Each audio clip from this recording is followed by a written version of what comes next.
எந்த துறை எடுத்துக்கிட்டாலும் சாதனைகள். ஒன்றிய அரசு வெளியிடக்கூடிய தரவரிசை எல்லாத்திலையும் நம்பர் 1 ரேங்க் நம்ம தான். உலக அளவிலான விருதுகள் நெஞ்சை நிமிர்த்தி காலை தூக்கி நடக்கிற மாதிரி தமிழ்நாடு இன்றைக்கு முன்னேறிக்கிட்டு இருக்கு. நான் கேட்கிறேன், இதுல 5% ஆவது அதிமுக ஆட்சி காலத்தில் நடந்ததா? அவங்களால சொல்ல முடியுமா? இது என்னுடைய ஓபன் சேலஞ்ச். தைரியம் இருந்தா சொல்லுங்க, 5% சொல்லுங்க. 10 ஆண்டு அதிமுக ஆட்சியில பாழ் போன தமிழ்நாடு திராவிட மாடலுடைய 4 ஆண்டுல துள்ளி குதிச்சு இன்னைக்கு எழுந்திருக்கு. இன்னைக்கு எப்போதும் ஏறுமுகம் தான். ஒன்றிய அரசோட வஞ்சகத்தை மீறி அவங்களுடைய உதவி இல்லாமலேயே இன்னும் சொல்ல போனா தமிழ்நாடு வளரவே கூடாதுன்னு அவங்க போடுகிற ஸ்பீட் பிரேக்கரை எல்லாம் தாண்டி தான் இந்த இடத்துல நம்ம நிக்கிறோம். இது எதையுமே பார்க்க மாட்டோம், செய்திகளை படிக்க மாட்டோம், உண்மையை பேச மாட்டோம், தமிழ்நாட்டு சாதனைகளை பற்றி வாய் திறக்க மாட்டோம்னு சிலர் தமிழ்நாட்டில் இருக்காங்க. அவங்களுக்கு நான் சொல்றது, நீங்க இப்படியே கண்ணை மூடிக்கிட்டே இருங்க, நாங்க அடிச்சு தூள் கிளப்பிட்டு போயிட்டே இருக்கோம். 2026 தேர்தலில் மக்கள் அளிக்கக்கூடிய தீர்ப்பு தான் உங்களுக்கான ரியாலிட்டி செக்கா இருக்கும். கிறிஸ்துமஸ் அன்னைக்கு கூட மாற்றுத்திறனாளிகளை குழந்தைகளையும் தாக்கக்கூடிய மோசமான சூழலை பாஜக அரசு உருவாக்கி இருக்கு. இந்த மாடலை தான் தமிழ்நாட்டிலையும் கொண்டு வரணும்னு பாக்குறாங்க. நம்ம மக்கள் ரொம்ப உஷார். எம்மதமும் சம்மதங்கிற தமிழ்நாட்டு மக்களுடைய இந்த ஒற்றுமை மத நலனுக்கு தான் மதவாத அரசியல் செய்து மக்களை பிளவுபடுத்த நினைக்கிற பாஜகவின் கண்களை உறுத்திக்கிட்டு இருக்கு. அவங்க எத்தனை அடிமைகளை சேர்த்துக்கிட்டு அந்தர்பல் அடிச்சாலும் சரி, ஒற்றுமையா வாழக்கூடிய தமிழ்நாட்டு மக்களிடம் மதவெறியை தூண்ட முடியாது. இந்த ஸ்டாலின் இருக்கிற வரைக்கும், எங்க திராவிட மாடல் அரசு இருக்கிற வரைக்கும் உங்களுடைய மதவெறி ஆட்டத்துக்கு இங்க இடம் கிடையாது. தமிழ்நாட்டு மக்கள் உங்களை ஓட்டுக்களால் விரட்டி அடிப்பாங்க. நீங்க என்ன பண்ணாலும் சரி, என்ன நாடகம் நடத்தினாலும் சரி, தமிழ்நாட்டில் உங்க வித்த வேலைக்காகாது, உங்க பாட்சா பலிக்காது. திராவிட மாடல் 2.0 உறுதியாக இருக்கக்கூடிய ஒன்று. வட மாநிலங்களில் கிறிஸ்தவ மக்கள் மீதும் கிறிஸ்தவ பொருட்களை விற்பனை செய்தவர்கள் மீதும் தாக்குதல் நடத்தியிருக்காங்க.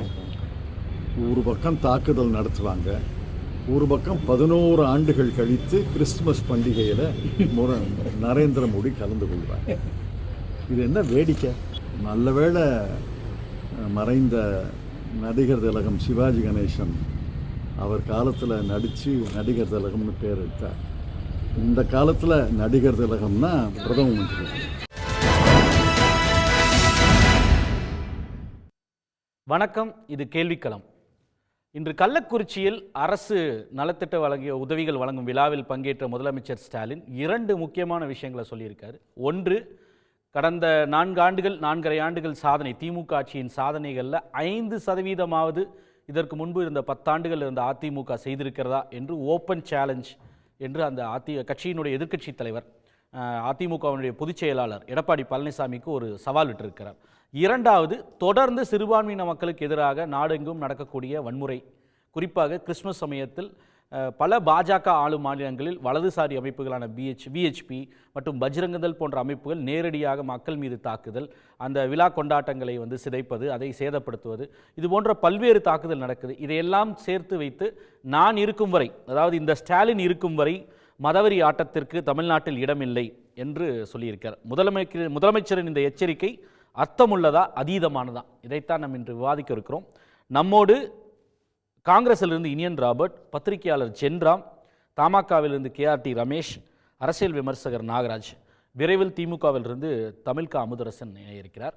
நான் முதலில் திரு ஜென்ராம் அவர்களுடைய கருத்தை கேட்க விரும்புகிறேன். முதல்ல பாஜகவினுடைய மாவட்ட துணைத் தலைவர் ஜபல்பூரில் அங்கே ஒரு பெரிய பிரச்சனை. அங்கே அஞ்சு பார்கவா ஒரு ஃபிசிக்கலி சேலஞ்ச்டு கிறிஸ்டியன் உமன் அவர்களை ஒரு தாக்குதலுக்கு உள்ளாக்குறாங்க. அதுக்கப்புறம் தொடர்ந்து பல்வேறு இடங்களில் நடக்குது. உத்தரப்பிரதேஷ் மாநிலம் பரைலியில் நடக்குது. ஒடிசாவில் அந்த தொப்பிகள் விற்பது, சாண்டா கிளாஸ் போன்ற தொப்பிகள் விற்பதில் அங்கு அதற்கு எதிரான வன்முறையை நாம் பார்க்கிறோம். ஏதோ ஒரு விதத்தில் நடக்கிறது. டெல்லியில் லஜ்பத் நகர், நாம் தொடர்ந்து இதுபோல் பட்டியலிட்டுட்டே போகலாம். இடதுசாரிகளால் கேரள மாநிலத்தில் கூட பாலக்காட்டில் இது போன்ற ஒரு தாக்குதல் நடக்கிறது. அந்த மாநில முதலமைச்சர் கடுமையான எதிர்வினையாற்றியிருக்கிறார் பினராயி விஜயன். அதைத் தொடர்ந்து இன்று பேசிய முதலமைச்சர் ஸ்டாலின் நேற்றே கண்டனத்தை பதிவு செய்திருந்தார். இன்று கடுமையாக அதற்கு எதிர்வினையாற்றியிருக்கிறார். நான் இருக்கும் வரை அது ஈடேறாது, இங்கு அமைதியாக இருக்கக்கூடிய தமிழ்நாட்டில் அவர்களுடைய வெறுப்பு அரசியல் ஒருபொழுதும் ஈடேறாது என்று ஒரு சவாலாகவே விடுத்திருக்கிறார் முதலமைச்சர் மு க ஸ்டாலின். தேர்தல் நெருங்கக்கூடிய ஒரு சூழல், தொடர்ந்து சிறுபான்மையினருக்கு எதிரான தாக்குதல் அங்கொன்றும் இங்கொன்றும் இருந்தது. இப்போ கொஞ்சம் தீவிரப்படுத்தப்பட்டதாக தெரிகிறது. சிறுபான்மை அமைப்பைச் சேர்ந்த அசோசியேஷன் 600 சம்பவங்கள் இதுபோக கடந்த ஒரு வருடத்தில் மட்டும் நடந்ததாக சொல்கிறார்கள். இதையெல்லாம் வைத்து பார்க்கும் பொழுது இந்த முதலமைச்சரினுடைய இந்த அறைகூவல், இந்த சவால் என்பது அரசியல் மட்டுமான்தானா, இல்லை இன்று சமூகத்திற்கும் இந்தியாவிற்கும் தேவையான ஒரு எச்சரிக்கை மணியா பார்க்க வேண்டி இருக்கா? திரு ஜென்ராம்.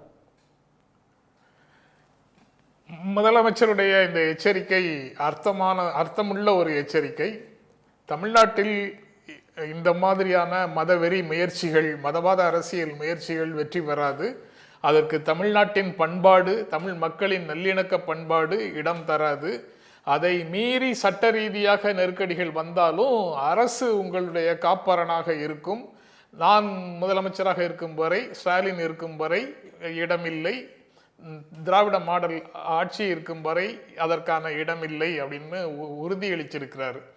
அதை சவால்னு பார்க்கிறத விட தமிழ்நாட்டு மக்களுக்கு கொடுத்த உறுதி இங்கு இது போன்ற முயற்சிகளை மேற்கொண்டு வருகிறவர்களுக்கு கொடுத்திருக்கும் எச்சரிக்கை அப்படின்னு புரிந்து கொள்ளலாம். அப்படியெல்லாம் இங்கே என்ன நடந்துடுச்சு? நீங்க சொல்றது எல்லாமே வெளி மாநிலங்கள்ல தானே நடந்தது, இங்கே அதை பற்றி பேசுவதற்கு என்ன அவசியம் இருக்குது அப்படின்னு சில நண்பர்கள் கேட்கலாம்.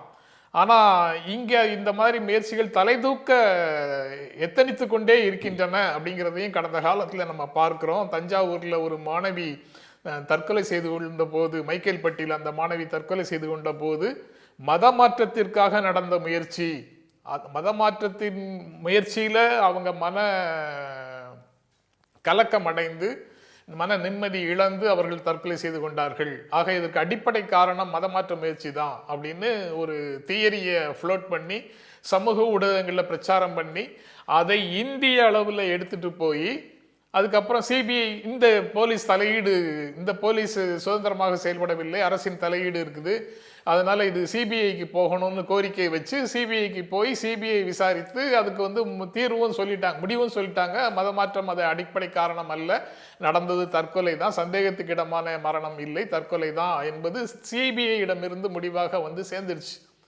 இதே போல திருப்பூர்ல ஒரு தற்கொலையை அரசியல் ரீதியாக சிலர் கொடுத்த அழுத்தம் காரணமாக, மனக்கலக்கம், மன அழுத்தம் காரணமாக தற்கொலைன்னு சொல்லி பார்த்தாங்க. அதுக்கப்புறம் அது இல்லைன்னு முடிஞ்சு போச்சு. திருப்பரங்குன்றத்தில் இப்போ கிரிவலம்ங்கிறவர் செய்து கொண்ட தற்கொலையை கூட அதை வைத்து மத அரசியலை செய்ய முயற்சி செய்கிறாங்க. ஒரு துயர நிகழ்வு நடக்குது. ஒரு துயர நிகழ்வு நடந்ததற்கு பிறகு அதை மதத்தோடு, மத பிரச்சனையோடு இணைத்து ஒரு சோசியல் மீடியா கேம்பெயின் நடக்குது. சோசியல் மீடியாவில், சமூக ஊடகங்களில் ஒரு பிரச்சாரம் நடக்குது.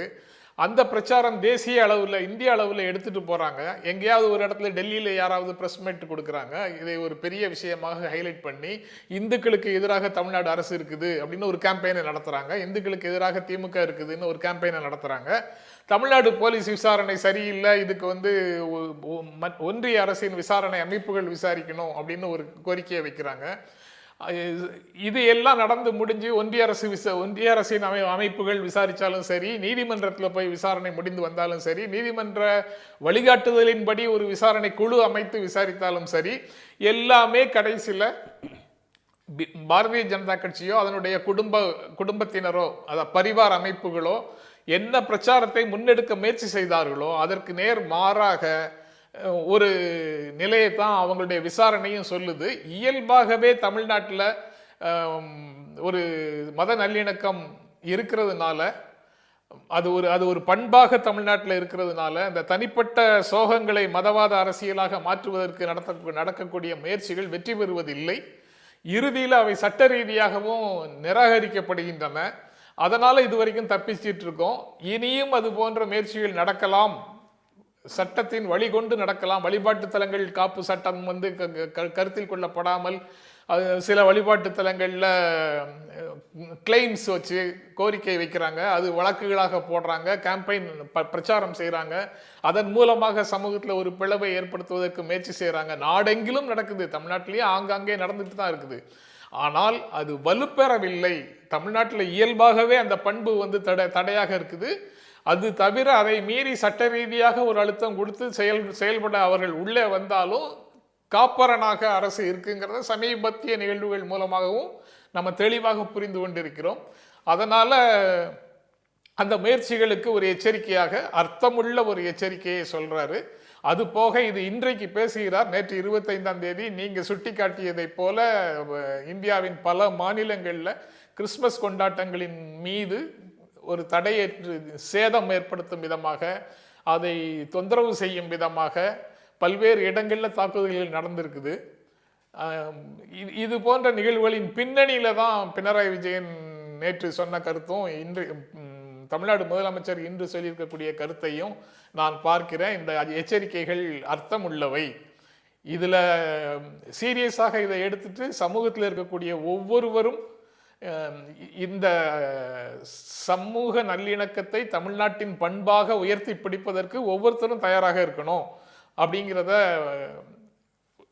முதலமைச்சருடைய இந்த எச்சரிக்கை உணர்த்துகிறது அப்படின்னு தான் நான் நினைக்கிறேன்.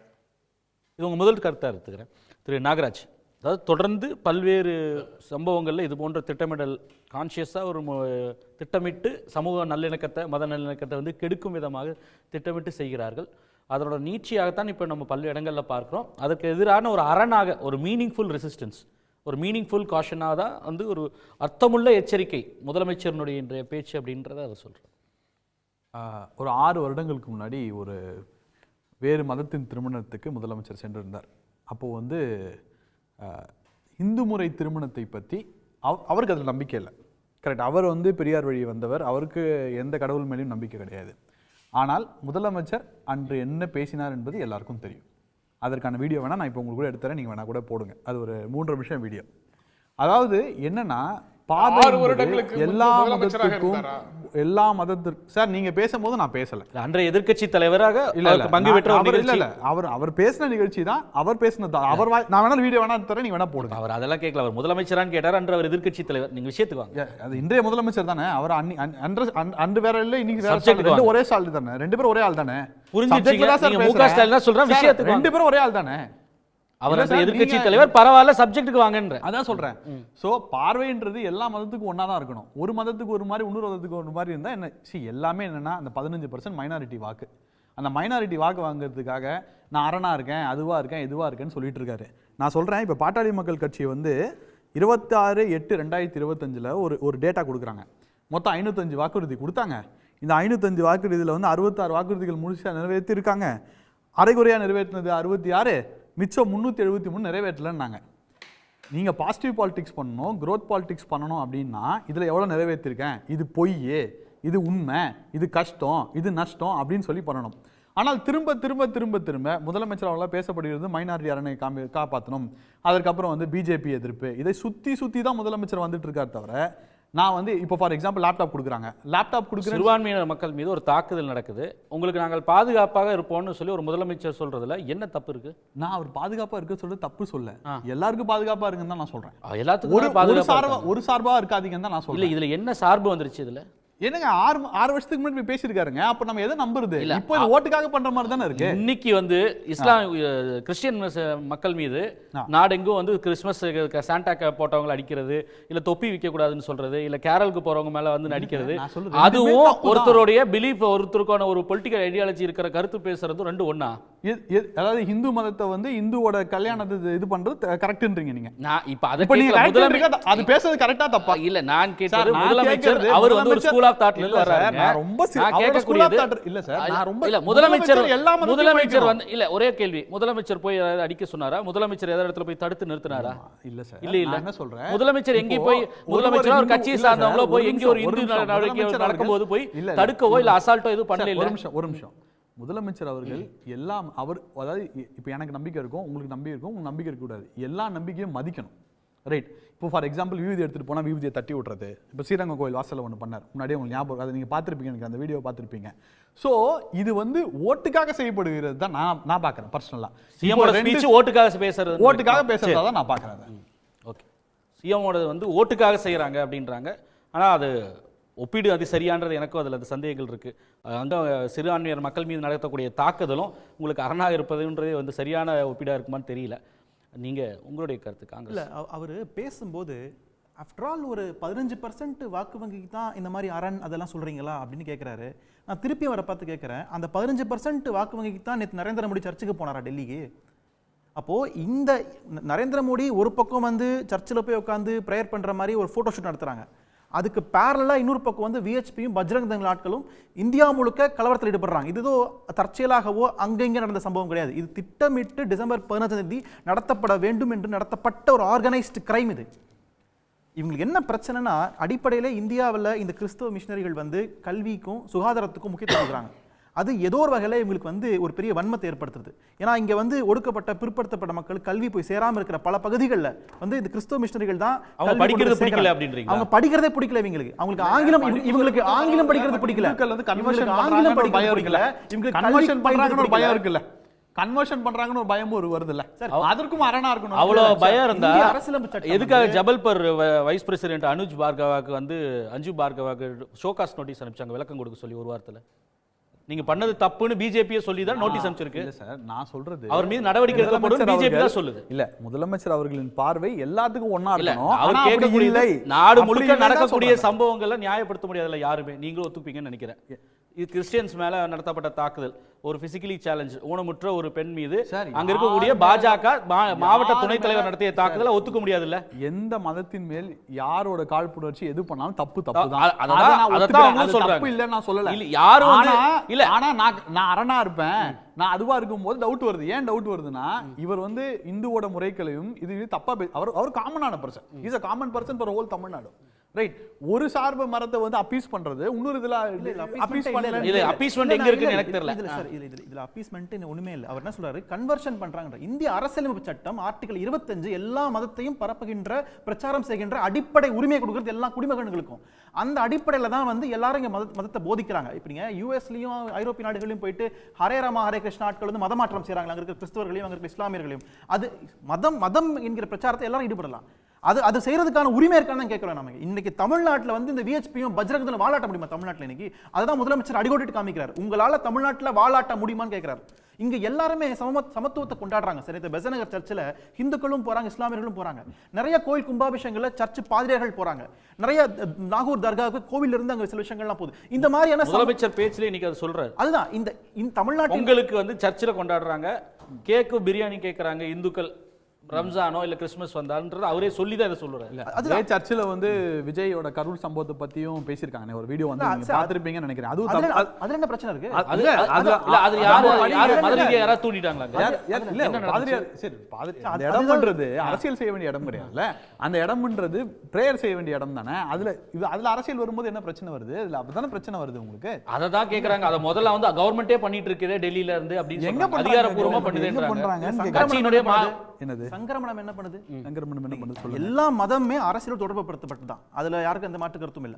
அந்த அரசியல் மதசார்பற்ற அரசியலா மதவாத அரசியல் தான் கேள்வி இல்ல. அந்த அடிப்படையில சரி பேசுங்க. இல்ல, அந்த அடிப்படையில தமிழ்நாட்டுல இங்க மதசார்பின்மை என்பது அனைத்து மதங்களையும் சமமாக பாவிப்பது, சமமாக கொண்டாடுவது என்கிற ஒரு கொள்கையை தமிழ்நாட்டு மக்கள் ஏத்துக்கிட்டு இருக்கிறாங்க. அதை சிதைக்கணும்னு தான் நினைக்கிறாங்க. அதுக்கு தான் வந்து இந்த 15% ஓட் பேங்காக நீங்க அரசியல் பண்றீங்களா? நீங்க இந்து மதத்தை அட்டாக் பண்றீங்க. இங்க யாருமே நேரடியாக இந்து மதத்தை அட்டாக்லாம் பண்ணல. யாருமே தாக்குதல் நடத்தவே இல்லை. இங்க இந்து மதத்தில் இருக்கக்கூடிய ஒரு குறிப்பிட்ட உயர் சாதியினுடைய ஆதிக்கத்தை தான் அரசியல் நடத்திருக்கீங்க. இங்க யாரும் வந்து கோவில்களுக்கு எதிராகவோ நம்பிக்கைக்கு எதிராகவோ எந்த விதமான சூழ்ச்சிகளும் அரசியல் படல. இன்னைக்கு தமிழ்நாடு அரசினுடைய இந்த இந்து என்டோமென்ட் போர்டு அரசு டிபார்ட்மெண்ட் அறநிலையத்துறை நல்லா செயல்படுது. எல்லாம் கும்பாஷ் நடத்துறாங்க, பல கோயில சீரமைப்பு செய்யறாங்க, 1000 கோயிலுக்கு நடத்திருக்காங்க. அப்போ இது மக்களோட நம்பிக்கைக்கு எதிராக இல்ல. மக்கள் நம்பிக்கை ஏற்றுக்கொள்கிறது, கொண்டாடுகிறது. நீங்க அந்த நம்பிக்கைக்குள்ள கலவரத்தை ஏற்படுத்த முயற்சி பண்ணீங்கன்னா அரசு நிக்குவாங்க வந்து. அதான் ஒரு சொல்ற சிஎம் திரு ரமேஷ். நீங்க வந்து நம்பிக்கையை குலைச்சு மக்கள் இருக்கக்கூடிய அமைதியை குலைக்க நினைக்கும் பொழுது அரசுங்க தலையிட வேண்டிய தேவை இருக்கு. அதிகமான குடமுழுக்கு நடத்தியிருக்கிறது வந்து இப்ப இருக்கக்கூடிய திமுக அரசு. முதலமைச்சரே வந்து பல இடங்களில் சொல்லியிருக்காரு. இந்து அறநிலையத்துறை அமைச்சர் சேகர் பாபு தொடர்ந்து சொல்லக்கூடியது, இதுவரை இல்லாத அளவிற்கு கோயில் சொத்துக்களை மீட்டது நாங்க தான் சொல்லி 7000 கோடி வரைக்கும் அவர் அமௌண்ட்டே சொல்றாரு. இவ்வளவு சொத்துக்களை மீட்டிருக்கோம். இந்துக்களை வந்து சொத்துக்களை பாதுகாக்கிறது, கோயில் குடமுழுக்கு செய்யறது, மத நிலக்கத்தை வந்து பேணுறது, இதைத்தான் வந்து அரசு செய்யணும். அதை செய்யறது எப்படி வந்து சுயநல அரசியல்னு சொல்ல முடியும்? இல்லை, தமிழ்நாடு எப்பொழுதுமே மத நல்லிணக்கத்திற்கு எடுத்துக்காட்டான நாடு இது. இதில் வேறு யாரும் இங்கு மத அரசியல் செய்துவிட முடியாது. பாஜக இன்க்ளூடிங் இன்றைக்கி அஇஅதிமுக கூட்டணியில் இருக்கிறது, தமாக அதோடு பங்கெடுக்கிறது. இங்கே யாரும் மதவாத அரசியலை செய்ய வேண்டும் என்று பாஜக கூட கருதவில்லை. ஏனென்றால் இது ஆல்ரெடி இங்கே இந்துக்களும் முஸ்லீம்களும் சகோதர தத்துவத்தோடு இங்கே வாழறோம். உதாரணத்துக்கு கபாலீஸ்வரர் கோயில் இருக்குது, ஆற்காடு நவாப் அவர்கள் கொடுத்த இடம், அந்த இடத்துல குளம் இருக்குது, கோவில் இருக்குது. நீங்கள் தெப்ப ஊர்வலம் நடக்கிற அன்னைக்கு நீங்கள் முகரம் வந்து விட்டால் அன்றைக்கு முகரத்தில் பஞ்சாபை கழுவுவதற்கு தெப்ப ஊர்வலத்தை ஒதுக்கி வைத்து விட்டு கூட அன்றைக்கு அந்த நிகழ்ச்சியை நடத்துவார்கள். அதை முஸ்லீம் ஏன் என்று கேட்டதில்லை, ஏன் ஒதுக்கி வைக்கிறீங்கன்னு இந்துக்களும் ஏன் என்று கேட்டது கிடையாது. அப்படிப்பட்ட மத நல்லிணக்கம் இந்த ஊரில் இது எப்படிங்க மத கலவரம் வந்துடும்? நீங்கள் வாக்கு வங்கி அரசியலுக்கு தேர்தலுக்காக மைக்கேல் பட்டி உதாரணத்தை வந்து திரு ஜென்ராம் சொன்னார். எது சார்? சிபிஐ விசாரணை வேணும்னு கேட்டது வந்து அன்றைய பாஜக மாநில தலைவராக இருந்த திரு அண்ணாமலை. சிபிஐ விசாரிச்சு மத மாற்றம் நடக்கலைன்னு சொல்லி அது எவ்வளவு பெரிய விஷயமா மத பிரச்சனையாக மாற்ற பிஜேபி முயற்சி செஞ்சதுன்றது எல்லோருமே செய்தியில் பார்த்தோம். ஆனால் கடைசியில் சிபிஐ ஒன்றிய அரசினுடைய விசாரணை அமைப்பே கடைசியில் அப்படி ஒன்று நடக்கலைங்கன்னு சொல்லிச்சு. திருப்பூர் உதாரணம் சொன்னார் திரு ஜென்ராம். அதுலேயும் வந்து it was a damn square. அப்போ நீங்க எல்லா இடத்துலையுமே எங்கெல்லாம் முயற்சி செய்யறாங்களோ அவங்க முயற்சி தான் செஞ்சுட்டு இருக்காங்க. சார், முயற்சி செய்வதுன்றது ஒரு அரசியல் கட்சி தலைவர்கள் தானாக எடுத்துக்கொள்வது கிடையாது. அது அங்கொன்னும் இங்கொன்னுமாக நீங்க வந்து இந்திய தேசத்தில் கூட நிறைய இடத்துல நடக்குது. இன்னைக்கு வங்க தேசத்தில் ஒரு இளைஞர் தாக்கப்பட்டார், இந்து இளைஞர் தாக்கப்பட்டார், ஒரு செய்தி வருது. ஏதோ ஒரு செய்தியை இங்க புதாகரப்படுத்தி அதன் மூலமாக உருவகப்படுத்த தான் வேண்டாம் என்று சொல்லுகிறோம். அந்த உருவகப்படுத்தவே வந்து அன்றைய பாஜக தலைவரார் இல்ல இன்றைக்கு உருவகப்படுத்த நினைச்சது அன்னைக்கு வந்து அன்றைக்கு இருந்த பாஜக மாநில தலைவர் அண்ணாமலை வந்து அது வந்து குறிப்பிட்டு கோடிட்டு விரும்பல. அங்கொன்றும் இங்கும் ஒன்றுமாக நடக்கும். அது வந்து ஒரு மாநில பொறுப்புல முக்கிய பொறுப்பில் இருக்கக்கூடிய ஆளுங்கட்சியை சேர்ந்தவர் ஒருத்தர் செய்யும் பொழுது அது பல மாநிலங்கள்ல அந்த கட்சியை செய்யும் பொழுது என்ன பண்ணும்? சிறுபான்மையினர் பாதுகாக்க வேண்டும் என்ற அனைத்து கட்சிக்கும் அரசியலமைப்பு சட்டத்தின்படி உரிமை இருக்கிறது. அதில் நீங்க வந்து பாஜக மட்டுமல்ல, திமுகவுக்கும் இருக்கு, அதிமுகவும் இருக்கு, தமிழ் மாநில காங்கிரஸ் உட்பட எங்களுக்கு இருக்கு. நான் ஒரே ஒரு கேள்வி நான் கேட்டுறேன். நீங்க 99 சரியான விஷயத்தை சொன்னீங்க. எல்லாருக்கும் அந்த பொறுப்பு இருக்கு. யாரு டிஸ்ரப்டர் அங்க வர்றா?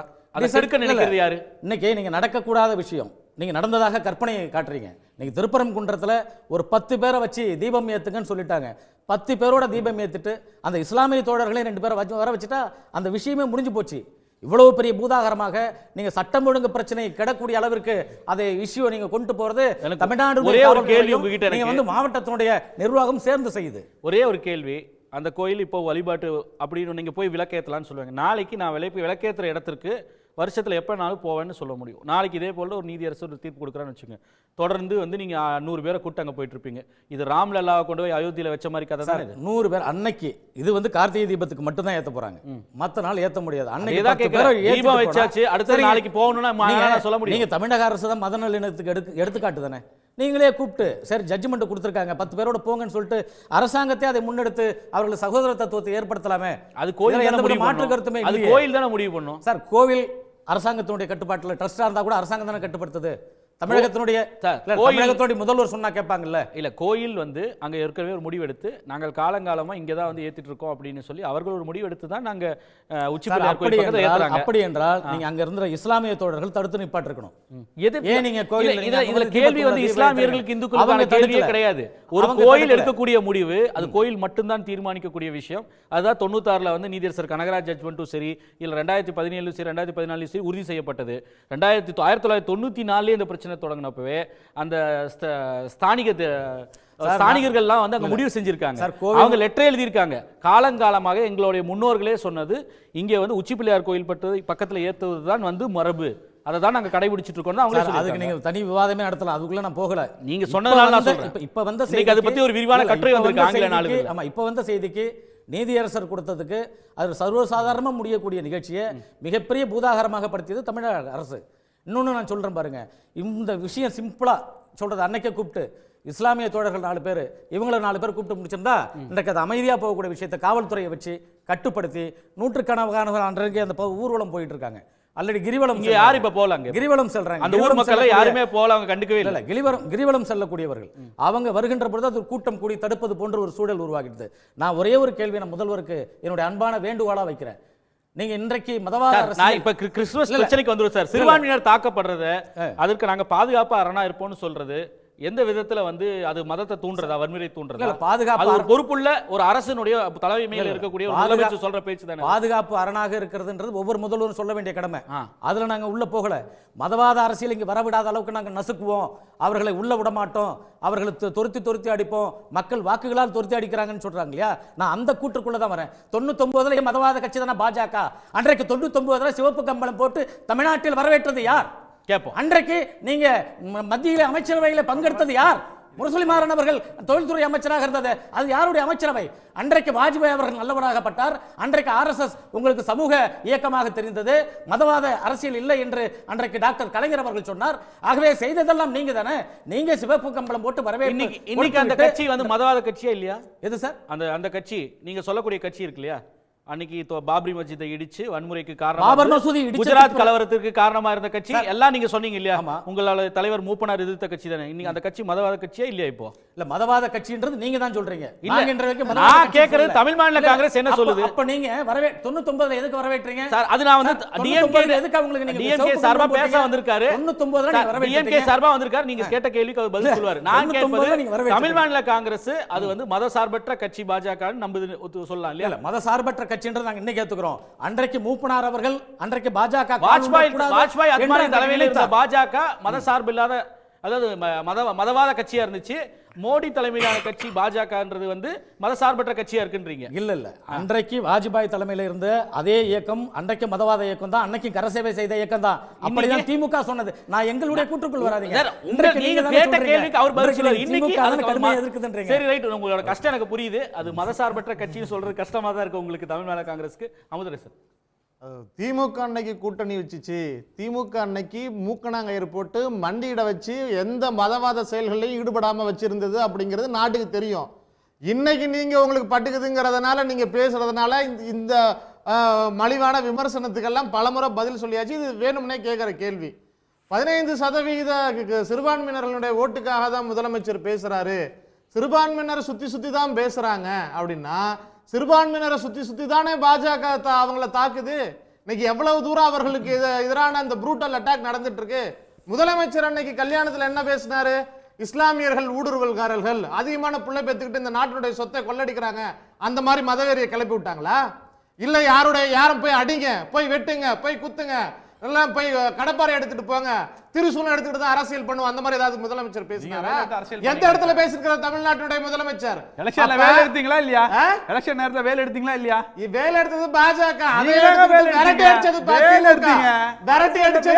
இந்த அயோக்கியத்தை, இது அரசியல் கொஞ்சம் பேசாம இருயா. இருங்க நாகராஜ் இருங்க கண்ணியத்தோட பேசுவோம். எல்லாரும் கண்ணியத்தோட பேசுவோம். அப்படி ஒருமையில பேச வேண்டாம். அரசியல் பண்ணிக்கிட்டு இஸ்லாமியர்கள் கிறிஸ்தவர்களை அடிச்சு துன்புறுத்துவாங்க, இவங்க வெட்டி சாப்பாங்க. நாட்டுல கேட்கறதுக்கு ஒருத்தனும் கூட முதுகெலும்பு இல்ல. ராகுல் காந்திக்கு இல்லையா? தமிழ்நாட்டுடைய ராகுல் காந்திக்கு இல்லன்றீங்க. தமிழ்நாட்டுடைய முதலமைச்சர் கேட்கிறாரு. ராகுல் காந்திக்கு இல்லன்றீங்க. நாடு முழுக்க ஏங்க ஒரு கண்ணு தெரியாத ஒரு அம்மா மாற்றுத்திறனாளி ஒரு வைஸ் பிரசிடென்ட் பிஜேபி போய் அடிக்குது. உத்தரப்பிரதேசத்துல சர்ச்சில இருந்து வெளில வராங்க, அவங்கள கதவை மூடிக்கிட்டு அவங்கள நீங்களாம் வந்து அனுமன் ஜெயந்தி பாடுங்க அப்படிங்கிறாங்க. கிறிஸ்தவர்களுடைய தேவாலயங்கள் அடிச்சு நொறுக்கப்படுது, அந்த மத வழிபாடுகள் எல்லாம் அழைச்சு தகர்த்தறியப்படுது. யாரும் இந்த கிறிஸ்துவ மத அடையாளங்களோடு அந்த கிராஸோட எடுத்துக்கிட்டு வட மாநிலங்கள்ல ஒருத்தர் கூட நிம்மதியா கிறிஸ்துமஸ் பண்டிகை கொண்டாடல. இந்த ஓராண்டுல மட்டும் 1125 அட்டாக்கு வெறும் கிறிஸ்துவர்கள் மேல மட்டும் நடந்திருக்குது. இதை பற்றி பேசுறதுக்கு தைரியம் இல்லாம இருக்க போது தமிழ்நாட்டுடைய முதலமைச்சர் கேட்கிறாரு. தமிழ்நாட்டுடைய முதலமைச்சர் அதற்காக பேசுறாரு அப்படின்னா நீங்க சிறுபான்மையினருக்காக தான் அரசியல் பண்றோம், அவர்கள் பாதிக்கப்படும் போது அவர்களுக்கு இந்தியாவில் யாரும் பேசலன்னா திமுக பேசும். வேலை எடுத்துட்டு யாரு அரசியல் பண்றது? வேலை எடுத்துட்டு யார் கலவரம் பண்ணது? யார் தமிழ்நாட்டில் கலவரம் பண்றது துடிச்சிட்டு இருக்கிறது? அந்த மைக்கேல்பட்டி தஞ்சாவூர்ல ஒரு மாணவி இறந்து போனதுக்கு முதலமைச்சருடைய வீட்டை முற்றுகையிட பண்ணது யாரு? நாடு முழுக்க போய் இந்து கிறிஸ்துவ பிரச்சனையை 150 ஆண்டுகளுக்கு அதிகமா அந்த ஒரு தேவாலயம் அங்க இருந்து வேலை செஞ்சிட்டு இருக்குது. அந்த தேவாலயம் மதமாற்றம் பண்ணது கன்னியாஸ்திரிகளுக்கு எதிராக, அங்க இருக்கக்கூடிய பாதிரியார்களுக்கு எதிராக அந்த சர்ச்சை இடிக்கணும் அப்படின்னு சொல்லி பேசினது யாரு? பாஜக RSS கூட்டம். தமிழ்நாட்டுடைய முதலமைச்சர் வீட்டை தகர்க்கிறதுக்கு ஓடுனாங்க ஏபிவிபி குண்டர்கள். ஆனா அதை இவங்க போன சிபிஐ, இவர்களுடைய அடியால் சிபிஐ என்ன பேசுனுச்சு? மதமாற்றம் நடக்கிறதுக்கான எந்த முகாந்திரமும் இல்ல அப்படின்னுச்சு. நேத்து ஒருத்தன் பேசுறான், மகாபலிபுரத்தில் கிறிஸ்தவ பண்டிகை வச்சுக்கிட்டு பைபிள் கதையெல்லாம் பேசிக்கிட்டு ராந்தா ராஜாவாக போறேன்னு சொல்லக்கூடிய இந்த புதிய அடிமைகளுக்கு தைரியம் முதுகெலும்பு இருந்துச்சுன்னா கிறிஸ்துவன்னு தன்னை அடையாளப்படுத்திக்க கூடிய இந்த புதிய அடிமைகள் இந்த இந்தியா முழுக்க கிறிஸ்தவர்கள் ஏபிவிபி, பஜ்ரங் தள். ஏங்க கொல்கத்தால ஒரு பாதிரியார் ஆஸ்திரேலியால இருந்து வந்து 2 பையன் அவங்க உயிரோட குடும்பத்தோட கொளுத்தி எரிஞ்சாங்க. அப்ப அந்த அதே பஜ்ரங் தள் நேத்து ஒரிசாவில், வங்காளத்துல, அதே போல மேற்கு வங்கத்துல, எல்லா மாநிலங்களையும், சத்தீஸ்கர்ல அதே பஜ்ரங் தள் அமைப்பு, அதே விபிஎச்பி, அதே RSS கூட்டாரம். ஆனா மோடி இங்க வந்து நாடகம் போட்டுட்டு இருக்கிறாரு. இதை கேட்கறதுக்கு தைரியம் இருந்துச்சு அந்த புதிய அடிமைக்கு?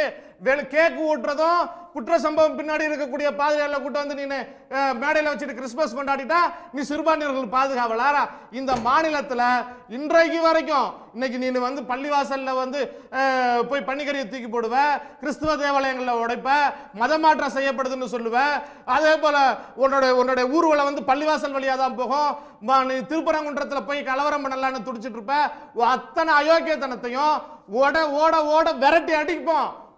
வேறடி இல்ல, வேறடி மண்ணோடு தமிழ்நாட்டில இருந்து புடுங்கி விரட்டி அடிப்போம். நீங்க குஜராத்ல பண்ணது மாதிரி, உத்தரப்பிரதேசத்துல பண்ண மாதிரி தமிழ்நாட்டுல கலவரம் பண்ண முடியாது.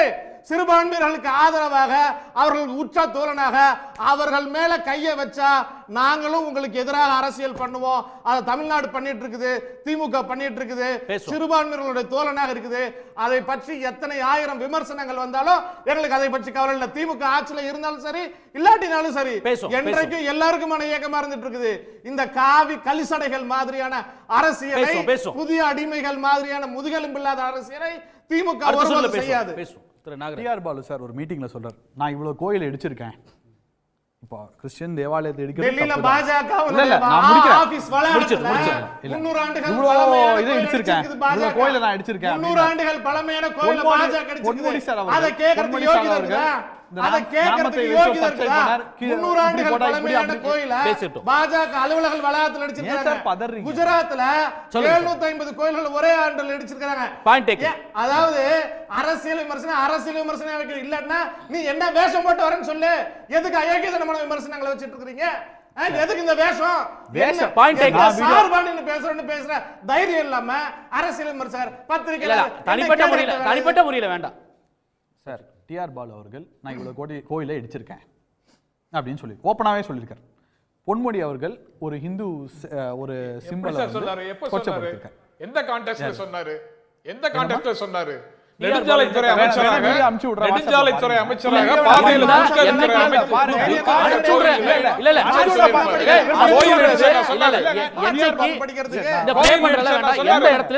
சொல்லுங்க. ஒரு திமுக மீட்டிங்ல எந்த மீட்டிங்ல என்ன பேசினாரு? எதுக்கு சொன்னாரு? கொச்சையாக பேசக்கூடாது. ஆக்கிரமிப்பா இருக்கக்கூடியது நீதிமன்றத்துடைய நீதிமன்ற உத்தரவின் பேர்ல அந்த கோயில் அகற்றப்பட்டுச்சுன்னு சொன்னாரு. அயோக்கியத்தனமா இதே அரசியல், மலிவான அரசியல் பேசுறானுங்க. இந்த கைகூலி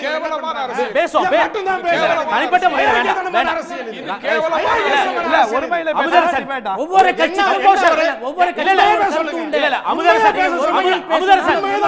இப்படி பேசக்கூடாது. அமைதியா இருங்க, அமைதியா இருங்க. தனிப்பட்ட முறையில பேச வேண்டாம், சப்ஜெக்ட மட்டும் பேசுங்க. கலவரத்தை ஏற்படுத்த நினைக்கிறது. இப்ப அது நீங்க பேசுறீங்க, அவர் பேச முடிக்கிட்டோம் இருங்க. சரி, வேணாம். தூக்குனது எலெக்ஷன் போது உங்களுக்கு கடவுள் நம்பிக்கை இல்ல. இங்க வரங்க, நாகராஜ் இங்க பார்த்து பேசுங்க. இல்லங்க, அவர் என்ன பார்த்து நீங்க இங்க பார்த்து பேசுங்க. அவர் இங்க தான் பேசுற, நீங்க என்கிட்டயே சொல்லலாம். எலெக்ஷன் போது வேலை யார் தூக்குனது? இவர் கடவுள் நம்பிக்கை கிடையாதுல்ல. சரி, யார் முதல்ல தூக்குனது? முதல்ல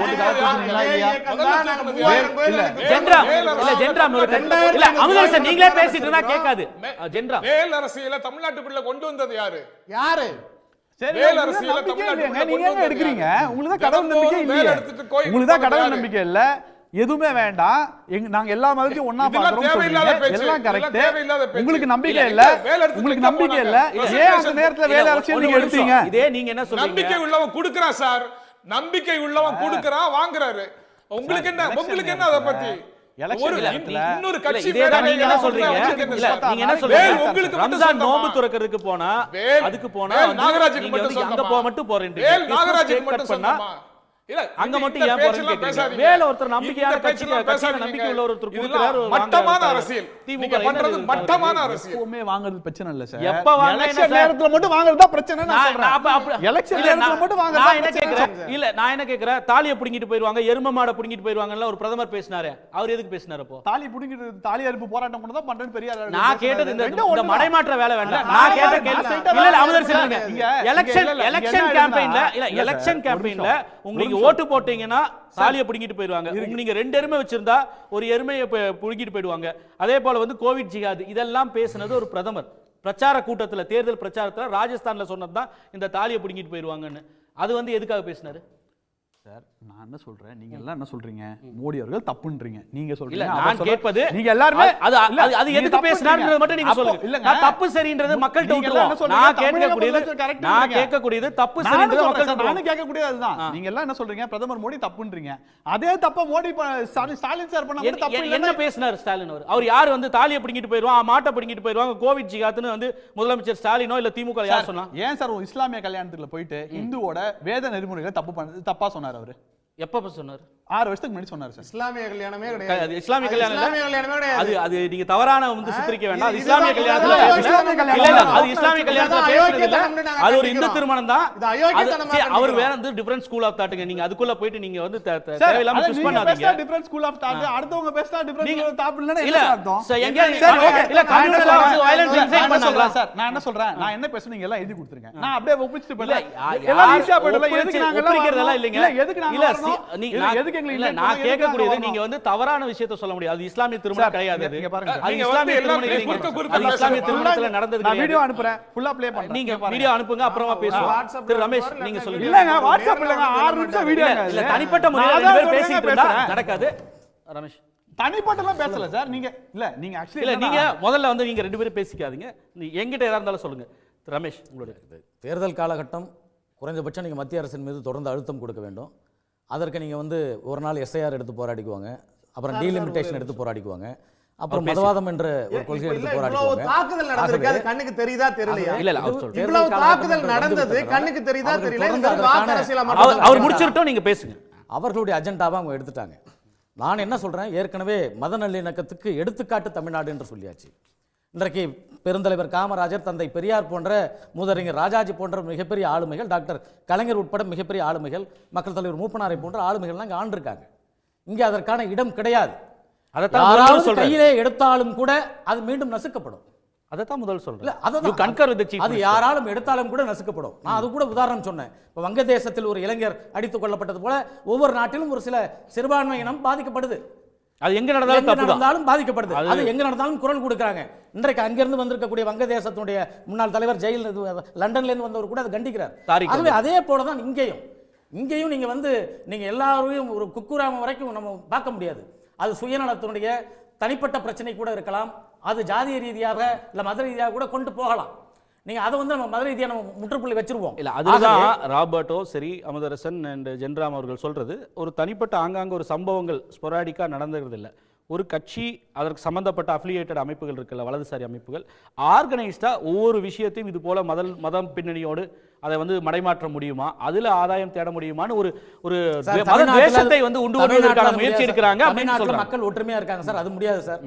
நீங்களா பேசி பிரச்சனையை கிளப்பி விட்டாதான், திருப்பரங்குன்ற மாதிரி ஒரு இஷ்யூ கிளம்பினாதான், எது சிம்பிளா முடியக்கூடிய ஒரு விஷயத்தை புதாகரப்படுத்தினால்தான். தமிழ்நாட்டில் எல்லாமே ஒற்றுமையாக தான் இருக்காங்க. நீங்க சொன்ன மாதிரி தனிப்பட்ட பிரச்சனை ஒன்று, அவர்களுக்குள்ள ஒரு இஸ்லாமிய தோழராக இருப்பார், ஒரு இந்து தோழராக இருப்பார், அங்கே ஏதாவது தனிப்பட்ட முறையில் பிரச்சனை நடந்திருக்கும், அதை அவர் மதத்தை உள்ளே கலப்பார். ஆகவே அதை நீங்கள் மத ரீதியாக எடுத்துக்கொண்டு அதை நாம் விவாதிக்க வேண்டிய அவசியம் இல்லை. அது சாதாரணமாக ஒரு தட்டி காவல்துறையில் உட்கார வைத்து அதை நீங்கள் ஒரு எஃப்ஐஆரோ ஒரு சிஎஸ்ஆரோ போட்டால் அது முடிஞ்சிடும். இவ்வளவு பெரிய விஷயம் தமிழ்நாட்டில் வராது.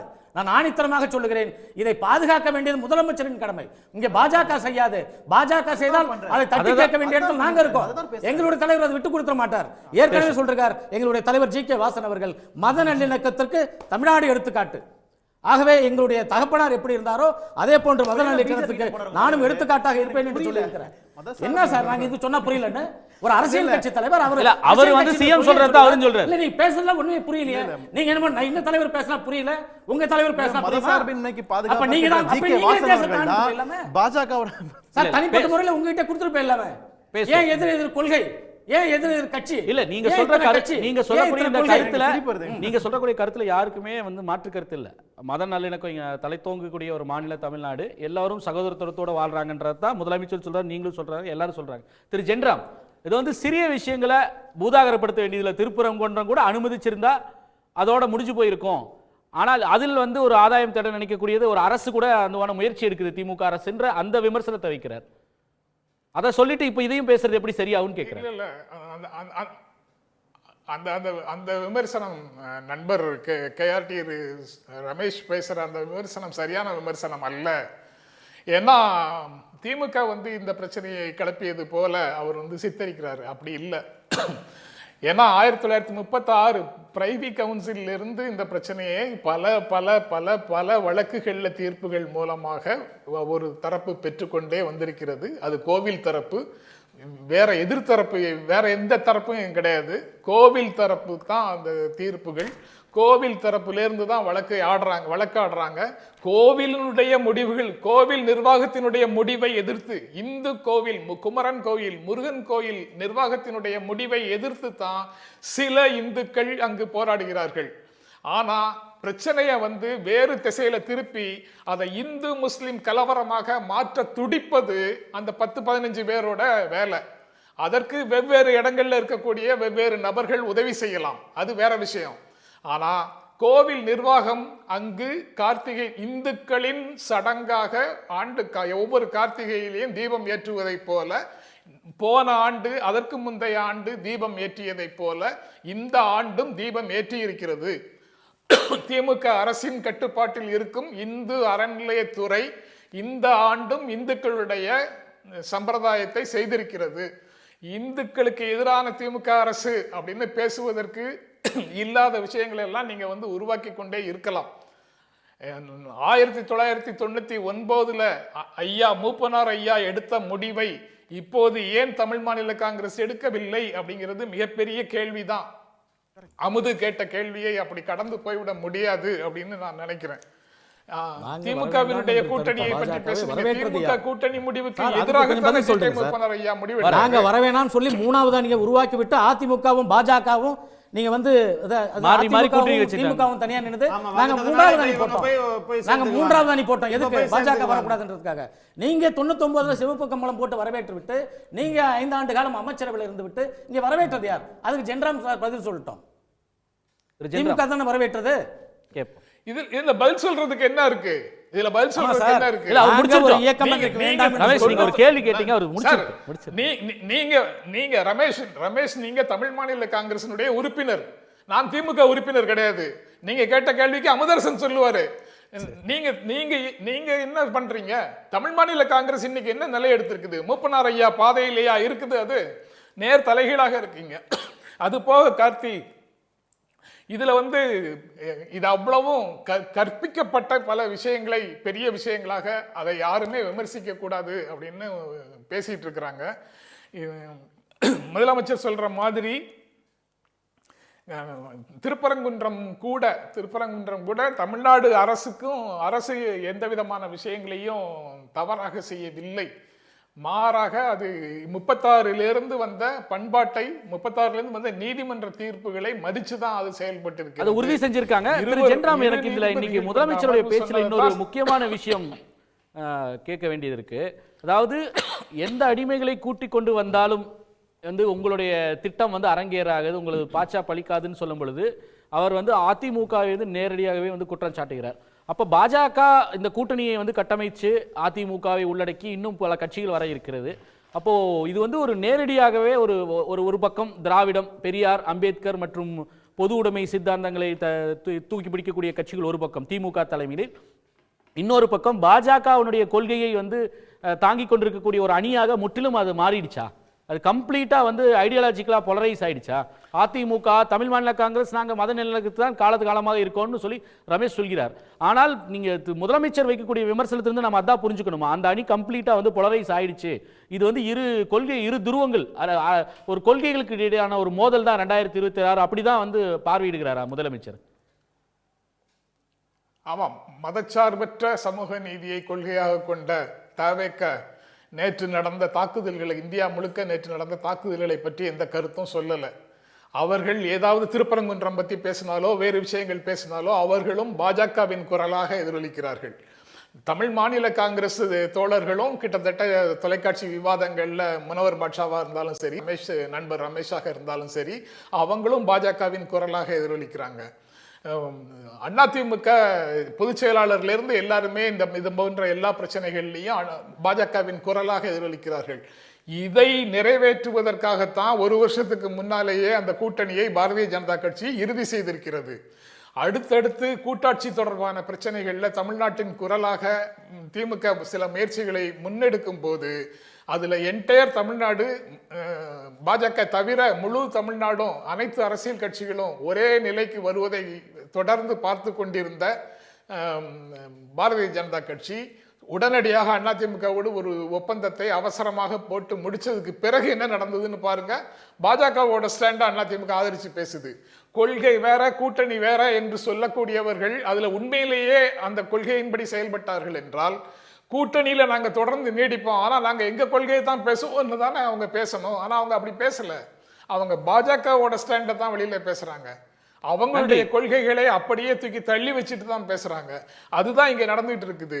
இங்க தமிழ்நாட்டில் எப்படிப்பட்ட சூழலை அவங்க சீரழிக்க முயற்சி செய்யறாங்கிறத நீங்க பார்க்கணும். நன்றி நன்றி.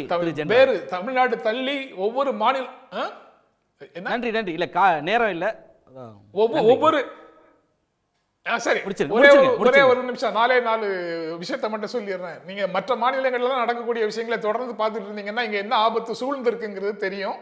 லவ் ஜிஹாத்ங்கிற பெயர்ல வரக்கூடிய சர்ச்சைகள் எல்லாம் பார்த்துட்டு இருக்கிறோம். அது மதமாற்ற தடை சட்டம் அப்படின்னு இஸ்லாமிய இளைஞர்களை குறிவச்சு அது இந்துக்களின், இஸ்லாமியர்களின் திருமண உரிமையை தடுக்கும் விதமாக ஒரு சட்டம்னு சர்ச்சை ஓடிட்டு இருக்குது. குஜராத்ல கோத்ரா ரயில் எரிப்பை தொடர்ந்து இஸ்லாமியர்கள் 1000க்கும் மேலாக கொல்லப்பட்ட விஷயம் இன்னும் சுத்தி தான் இருக்குது. ஹரியானால நூஹ்ல நடந்த கலவரம் 2023 பசு பாதுகாப்பு குழுக்கள்ங்கிற பேர்ல ஒரு கும்பல் வன்முறையை பார்த்தோம்.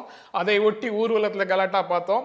கர்நாடகால பாஜக ஆட்சி காலத்துல தலையங்கி ஹிஜாப் தொடர்பான சர்ச்சைகளும், கோவில் திருவிழால இஸ்லாமியர்கள் கடையை வைக்கக்கூடாதுன்னு ஒரு தகராறும் பார்த்தோம்.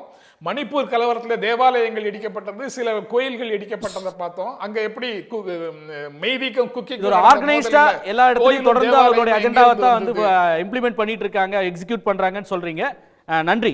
இது சம்பந்தமா மக்கள்கிட்ட ஒரு கருத்து கேட்டிருந்தோம். எத்தனை அடிமலையை சேர்த்துக்கொண்டு அந்தர்பல்ட்டி அடித்தாலும் தமிழ்நாட்டில் மதவரியை தூண்ட முடியாது என முதலமைச்சர் ஸ்டாலின் பேசியிருப்பது கல யதார்த்தம் என்று 32% பேரும், அதீத நம்பிக்கை 12%, தமிழ்நாட்டின் தனித்துவம் 43%, தொண்டர்களை கவரும் யுக்தி 13%. கருத்து தெரிவித்த அனைவருக்கும் நன்றி. திரு நாகராஜ், உங்களுடைய நிறைவு கருத்து. சார், இதற்கு மேலே இந்தியா பாலிடிக்ஸே டெவலப்மெண்ட் பாலிடிக்ஸை நோக்கி போகுது. இந்த சித்தாந்தம், இந்த அந்தந்த விஷயம்லாம் டைல்யூட் ஆகிட்டு இவங்க என்ன பண்ணியிருக்காங்க, இவங்க என்ன நமக்கு பண்ணல, அதை நோக்கி அரசியல் போயிட்டுருக்கு. வளர்ச்சி சார்ந்த அரசியல் இந்தியா நோக்கி போயிட்டுருக்கு. இது கொஞ்சம் கொஞ்சமாக குறைஞ்சிட்டு வரணும். அதுதான் என்னுடைய இது. இந்த மதம் இல்லை, இந்த மதம் எல்லா மதத்தையும் எல்லாம் ரெஸ்பெக்ட் பண்ணணும். ஒரு சாராராக யாருமே இருக்கக்கூடாதுன்னு தான் ஒரு ஐடியா. அதே போல் இப்போது திமுக அரசாங்கம் பாமக கொடுத்த அந்த இதுக்கு இன்னும் வெள்ளை அறிக்கை எதுவும் கொடுக்கல. அதுக்கு அவங்க கடமைப்பட்டிருக்காங்க. 505 வாக்குறுதிகள் கொடுத்துருக்கீங்க, 66 நிறைவேற்றிருக்காங்க. 66 அந்த முன்னாடியே சொன்னேன், 370 நிறைவேற்றலன்னாங்க. மக்கள் கருத்து சேர்த்து அந்த விஷயம், அதற்கு அவங்க வெள்ளை அறிக்கை கொடுக்கறதுக்கான நிலையில் இருக்காங்க. மக்கள் கருத்து நான் மக்கள் கருத்தை அந்த இடத்துல மதிக்கிறேன். ஏன் மதிக்கிறேன் அப்படின்னா அவங்க என்ன நினைக்கிறாங்கன்னா இங்கே அந்த பிரச்சனை கிடையாது. ஃபார் எக்ஸாம்பிள், நீங்கள் மற்ற ஸ்டேட்லாம் பார்த்தீங்கன்னா அவங்க இஸ்லாமிய படையெடுப்புகள் அந்த மாதிரி பாதிக்கப்பட்டிருக்காங்க. நம்ம ரொம்ப கம்மியாக பாதிக்கப்பட்டிருக்கோம். நமக்கு அந்த நேச்சுரலி we are friends தான். நமக்கு அந்த டாலரண்ட் டெமோக்ராட்டிக்கான இதுதான் நம்மளோட. கேரளாவுக்கு இஸ்லாமியர்கள் பெரிய தூணா இருந்திருக்காங்க கேரளாவோட வளர்ச்சியில். தமிழக வளர்ச்சியில் நண்பர்களாகவே இருந்திருக்காங்க. ரைட், நமக்கு அந்த பிரச்சனை கிடையாது. இப்போ அதர் ஸ்டேட்ஸில் பார்த்தீங்கன்னா அவங்க டைரக்டாவோ இன்டைரக்டாவோ பாதிக்கப்பட்டிருக்காங்க. இப்போ இல்லை, அந்த இஸ்லாமியர் படையெடுப்பு அந்த டைம்லேருந்து பாதிக்கப்பட்டிருக்காங்க. கொஞ்சம் கொஞ்சமாக மாறும் என்ற நிலைப்பாட்டில் தான் நான் இருக்கேன். நான் என்ன எதிர்பார்க்குறேன்னா, ஒரு பெரிய சேஞ்ச் நரேந்திர மோடிஜி கிட்ட வந்திருக்கு. அவர் இப்போ ஒரு கிறிஸ்டியன் ஃபங்க்ஷனுக்கு போயிருக்காரு. இதே மாதிரி விநாயகர் சதுர்த்தி விழாக்கும் தீபாவளிக்கும் முதல்வர் வாழ்த்து சொன்னால் நான் சந்தோஷப்படுவேன்.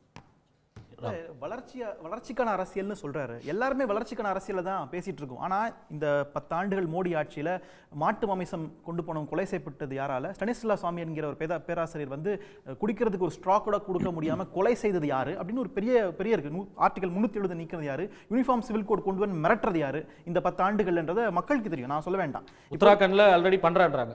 ஆமா, புஷ்கர் சிங் தாமி கொண்டு வரன்றாரு. அப்போ இதை நோக்கி தான் இந்தியா நல்லதா இருந்தது, அது யாருக்கும் சந்தேகமே இல்லை. இது இந்தியாவை வந்து இன்றைக்கு ஒரு மதவாத இந்தியாவா பெரும்பான்மை இந்துக்களை ஒருங்கிணைக்கின்ற, அதாவது சிறுபான்மைக்கு மக்களுக்கு எதிராக ஒருங்கிணைக்கக்கூடிய ஒரு அரசியலை வந்து பாஜக கட்டமைக்குதுங்க.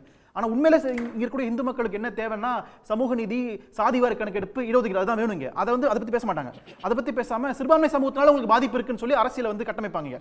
என்ன ஒரு வேடிக்கைனா ஒரு நரேட்டிவ் செட் பண்றாங்க. நரேட்டிவ்னா தமிழ்நாட்டில் கூடிய கிறிஸ்தவர்கள்லாம் ஒரு நடிகருக்கு வாக்களிக்க போறாங்க அப்படிங்கிற மாதிரியான நரேட்டிவை திட்டமிட்டு நடைமுறைப்படுத்துறாங்க, பேசுறாங்க. ஆனா யதார்த்தம் என்னன்னா அந்த நடிகர் சார்ந்த கட்சி தாவேக்கான ஓப்பனா சொல்றேன், அந்த கட்சி விஜய் இன்னைக்கு வரைக்கும் கிறிஸ்தவராக இருந்து வந்து இது முழுசா ஓப்பனா இருக்கு. தாவேக்காவுடைய தலைவராக இருக்கக்கூடிய விஜய் கிறிஸ்தவர் என்று சொல்லக்கூடிய விஜய் கிறிஸ்தவர்கள்லாம் தாவேக்காக ஓட்டு போட்டுருவாங்க அப்படின்னு ஒரு நரேட்டிவ் செட் பண்ணிருக்காங்களே. ஆனா இந்த கிறிஸ்தவராக என்ற விஜய் நேத்து இந்தியா முழுக்க நடந்த கிறிஸ்துமஸ் பண்டிகை போது நடந்த எந்த விதமான தாக்குதலுக்கும் வாயை திறக்கவே இல்லை. அவருக்கு பிஜேபி பார்த்தா அவ்வளவு பயமா இருக்கு. அவருக்கு அதான் உண்மையா இருக்குங்க. பயமா இல்ல கம்பேஷனான்னு தெரியல திரு அமர்தாஸ். அதாவது திமுக வளர்ச்சி பாதையில தான் செயல்பட்டு இருக்குது, மக்கள் நலத்திட்டங்கள்ல கவனம் செலுத்திருக்கு அப்படிங்கிறது ஒன்றிய அரசுடைய புள்ளிவிவரமாக ஜிடிபி 14% கான்ட்ரிபியூஷன்ல இருந்து இன்னைக்கு இந்தியாவிலே நம்பர் 1 மாநிலமா தமிழ்நாடு இருக்குது அப்படிங்கிறதுல இருந்து தெரியுது. மற்ற மாநிலங்கள்லாம் பிரச்சனை நடக்குது, தமிழ்நாட்டில் பிரச்சனை நடக்காம இருக்குது. இங்கே மத நல்லிணக்கம் போற்றி பாதுகாக்கப்படுதுன்னா அதற்கு இங்கே இருக்கக்கூடிய திராவிட இயக்கத்தினுடைய கொள்கை காரணம். தந்தை பெரியார், பேரறிஞர் அண்ணா இன்னைக்கு அந்த வழியில் வந்துட்டு இருக்கக்கூடிய திராவிட மாடல் ஆட்சி. ஒன்றும் இல்லை, நாங்கள் கரசேவைக்கு ஆதரவாக நாங்களும் கரசேவைக்கு உடன்படுறோன்னு சொன்ன அதிமுக இன்னைக்கு ஆட்சியில் இருந்துச்சுன்னா திருப்பரங்குன்றத்தில் இன்னார் என்ன நடந்துருந்துருக்கும் சொல்லுங்க. 15 மீட்டர்ல இருக்குதுன்னு கோர்ட் சொல்லுது. ஆனா இவங்க என்ன சொல்றாங்க, 50 மீட்டர்ல இருக்குது. உங்களுடைய உள்நோக்கம் என்னன்னு தெரியாதா? பாஜக ஆட்சி பொறுப்புக்கு வந்ததுல இருந்து இஸ்லாமியர்கள் எப்படி கொன்று குவிக்கப்படுகிறார்களோ, அவர்களுக்கு எதிரான வெறுப்பு எப்படி பரப்பப்படுகிறதோ, அதே மாதிரி கிறிஸ்தவர்களுக்கு எதிரான ரமேஷ் ஒரு விஷயம் சொன்னார்ல, ரமேஷ் சொன்னாரு அதிமுக சார்பா ஒரு இஸ்லாமியர் கொன்று குவிக்கிறாங்கலாம் வந்து அது எப்படி நீங்க சொல்றீங்க? நம்ம அதுக்குள்ள போக வேண்டாம். இலங்கை தமிழர்கள் மனதை பத்தி நான் பேசணும். இல்ல நான் கேட்கக்கூடியது ரமேஷ் அவர்கள் சொன்னதும் சரி, இல்ல அதிமுக தரப்புலயும் சொல்வதும் சரி, எங்கள் கொள்கையில நான் சமரசம் இல்ல, நாங்கள் கூட்டணி கொள்கை வேறு கூட்டணி வேறு அப்படின்னு சொல்லி வந்து அதிமுக சார்பாக சொல்றாங்க. ரமேஷ் அவர்கள் சொல்றாரு என்ன கொள்கை இருக்குது, திராவிடம்னா என்னன்னு கேட்டா அது வந்து பண்டிதர்கள் படிச்சுட்டு வந்து சொல்லுவாங்க பாரு. அவர்களுக்கு அதிமுகவினுடைய நாளேடு என்ன சொல்லுது திருப்பரங்குன்றம் விஷயத்துல, ஆர்எஸ்எஸ் பத்திரிகை விஜயபாரதம் என்ன பேசுதோ அதே போல இந்துக்களுக்கு எதிராக திமுக, இது வந்து அதிமுகவினுடைய கொள்கையா? இது அண்ணாவினுடைய பேரை வச்சுட்டு இருக்கிற செயல்படக்கூடிய கட்சியினுடைய கொள்கையா? அதிமுக அப்படிங்கிறது இன்னைக்கு பாஜகவினுடைய இன்னொரு அணியா தான் செயல்பட்டு இருக்குது. ஆர்எஸ்எஸ் கொள்கை எதுவோ, அமித்ஷாவினுடைய வழிகாட்டுதல் எதுவோ அதுதான் அதிமுகவினுடைய நிலையாக இன்னைக்கு இருந்துட்டு இருக்குது. அப்படியாவது அதிகாரம், பதவி, பணத்தை காப்பாத்திக்கிறதுக்காக எடப்பாடி பழனிசாமி போய் பாஜகவினுடைய கால்களில் சரணடைஞ்சிருக்கிறாருங்கிறத நம்ம பார்க்கிறோம். நாம எதை கேள்வி கேட்கிறோம்னா, பாஜக ஆட்சி பொறுப்புக்கு வந்ததுல இருந்து 2020 299 தாக்குதல் இஸ்லாமியர்களுக்கு எதிராக இல்ல கிறிஸ்தவர்களுக்கு எதிரான brutal attack. 2021 505, 2022 650 attack, 2023 768 attack, 2024 868 attack, 2025 1016 attack. கிறிஸ்தவ தேவாலயங்கள் உடைக்கப்படுறது, இந்த கிறிஸ்தவர்களுக்கு எதிரான வெறுப்பு பிரச்சாரம், கிறிஸ்தவர்களுடைய சொத்துக்கள் சேதப்படுத்தப்படுறது பெரிய பட்டியலே இருக்குது. இதற்கு எதிராக தமிழ்நாட்டில் பாஜக பேசாது. காரணகர்த்தா அவங்க தான். அதிமுக மோடி வந்து கிறிஸ்மஸ் செலிப்ரேஷனுக்கு போயிருக்காரு, நல்ல ஒரு தொடக்கம் நாகராஜ் சொன்னார். கதையெல்லாம் எங்களுக்கும் தெரியும், சாத்தான் வேதம் ஓதுற கதை எங்களுக்கும் தெரியும். அதனால இன்னைக்கு புதுசா ஒரு பாப்பா கொண்டு வந்து வச்சிருக்காங்கல்ல, புதிய வேஷம் போட்டுக்கிட்டு இன்னைக்கு நான் தான் கிறிஸ்தவர்களுக்கு ஆதரவாக தம்பி கொஞ்சம் அமைதியா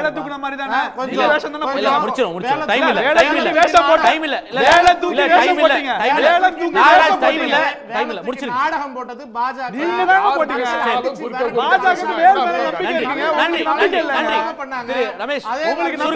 கிறிஸ்தவர்களுக்கு ஆதரவாக நிற்கக்கூடிய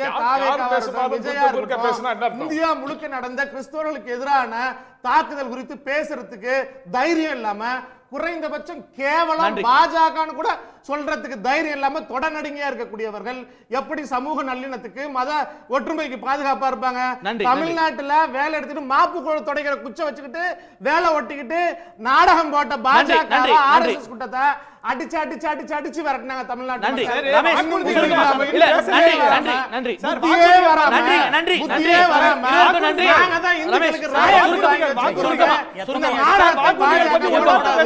இந்த நாடகத்தை பாஜக நன்றி, நன்றி, போதும், போதும். இந்த பாஜக நாடகத்தை நன்றி பாஜக அன்பு அனைவருக்கும் மிக்க நன்றி தமிழ்நாட்டு நன்றி மீண்டும் சந்திப்போம் இது கேள்விக்களம் உடனுக்குடன் செய்திகளை தெரிந்து கொள்ள சன் நியூஸ் பெல் ஐகானை கிளிக் பண்ணுங்க.